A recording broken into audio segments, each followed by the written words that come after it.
Hello and welcome to dinner. We are here tonight for another fairy tale by storyteller Brack Llewellyn. And our story tonight is Dr. Knowall, an old English fairy tale. So I can't wait for you to listen to it. I'm going to step into the room. I hear there's some cake in there, so have at it. All right, save me some cake. All right, everyone gather around. Come on in close. Invite the grown-ups. They need to hear this story as well. Need you to listen very carefully. Remember, use both ears to listen. And most importantly, turn on the old imagination. So the words that I say and send through the air can form pictures in that wonderful mind of yours. This story is an English tale. It's only about 150 years old. It's pretty new as fairy tales go. It's called Dr. Knowall. And it's the story of a man named Crab. C-R-A-B-B, Mr. Crab. Mr. Crab and his wife were very poor. He was just a poor farmer. What Mr. Crab wanted to be was a doctor. More than anything in the world, he wanted to be a doctor. Once, when Mr. Crab was visiting his own doctor, he asked him how he could become a doctor. Well, of course, it takes a lot of school and education and work and many years to become a real doctor. But Mr. Crab's doctor kidded him, made a little joke of it. He said, all you have to do to become a doctor is to go out and buy an ABC book, make sure it's got a rooster on the cover. Then you sell your oxen and your farm implements and buy yourself some medical implements, and you're a doctor. Well, that wasn't true, of course. The doctor was just kidding him, but Mr. Crab thought it was true. So that's what he did. He bought himself an ABC book. Now, I need to explain. In those days, an ABC book was kind of like an encyclopedia. It had lots of knowledge in it. You just had to find it on certain pages. And it was in alphabetical order. He found one with a rooster on the cover, just like the doctor told him to. And then he sold his oxen and his implements and bought himself some medical implements and set himself up as a doctor. He had no patience for a long time. Nobody came to see Crab. So he changed his name from Crab to Dr. Knowall. Maybe thinking that people would believe he had lots of knowledge. Well, sure enough, not long after he changed his name, he got a message from a local nobleman who hadn't been feeling well. And he had Crab, Dr. Knowall, and his wife to come to his luxurious house for dinner one night to talk about how he was feeling, to see if he thought Dr. Knowall could help him. Now, it was a pretty posh place, sort of like this one behind us here, with a big dining table and lots of finery. Well, now, Crab, Dr. Knowall, and his wife had never been to such a fancy dinner, and it was a 3-course dinner. So in order not to get confused, Crab told his wife, as every course comes out, we'll count them and make sure we get them in the right order and we know what to eat when. Well, now what Crab didn't know and what the nobleman didn't know was that the nobleman's servants were giving this nobleman foods that he shouldn't eat. Spices and peppers and things that made his stomach hurt, made him feel sick. That's why he felt bad. The servants were going to rob the nobleman of his gold while he was sick.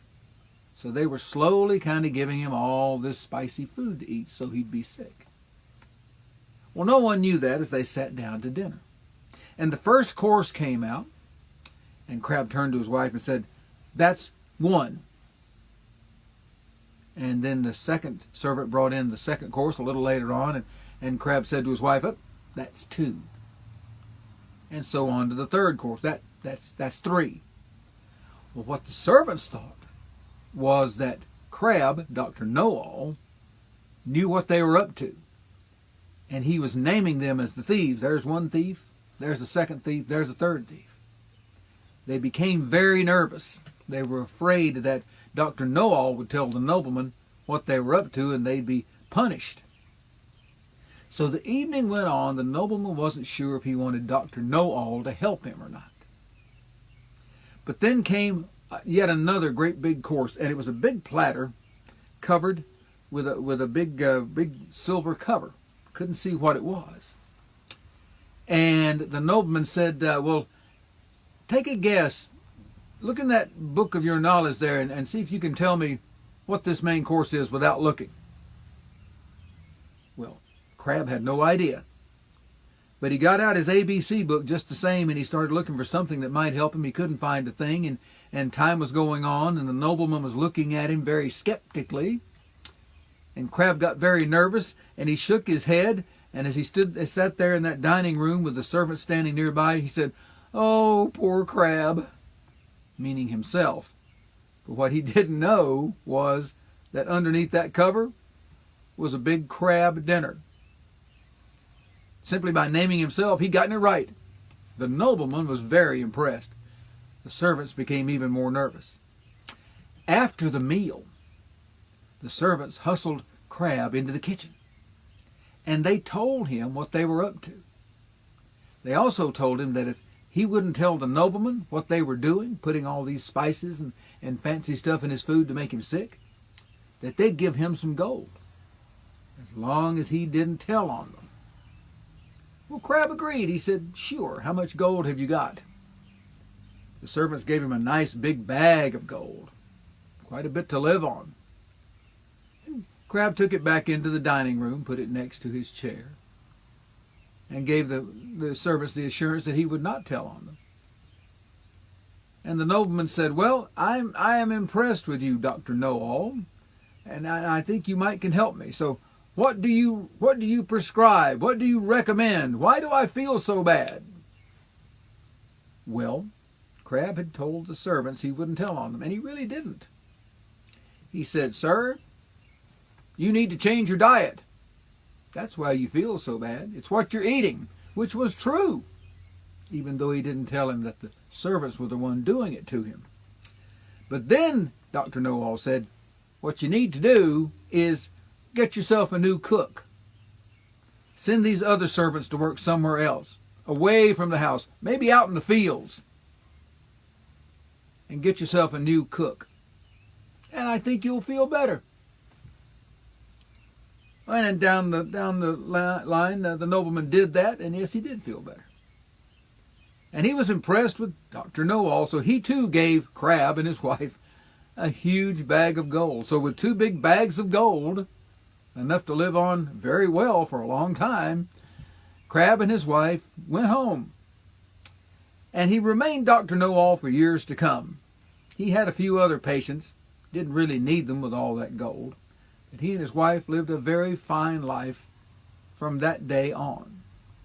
Now, what did I learn from this story? Well, I learned that you can't just become something just by buying a book and saying you are. Accomplishing something, achieving something, becoming a successful doctor, a lawyer, whatever you want to be, takes a lot of education and a lot of work. You can't just do it with an ABC book by changing your name. Also learned that sometimes cleverness can take you a long, long way, just like it did for Mr. Crab. In fact, it made him a very rich man in a fairly short time. And everyone, I assume, except possibly those servants who are probably still working out in the fields for that nobleman, everyone lived happily ever after. Thank you all so much. Keep listening. We've got more stories to come. You've been a wonderful audience.